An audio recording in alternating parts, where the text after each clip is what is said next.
Despre câinii omorâți am aflat de la un telespectator. Acesta ne-a trimis pe adresa redacției câteva fotografii șocante și locuitorii din apropierea azilului sunt uimiți de cele întâmplate. A venit o mașină și le dădea cârnați.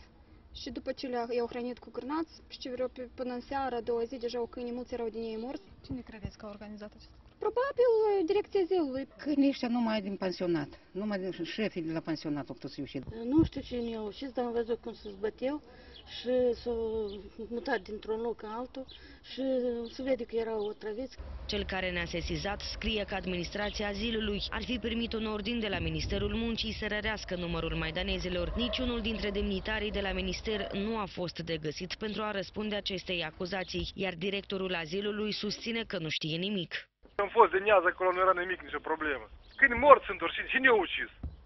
Potrivit datelor primăriei Chișinău, în capitală sunt peste 7.000 de maidanezi. Timp de un an în capitală va fi construit un azil pentru câinii vagabonzi.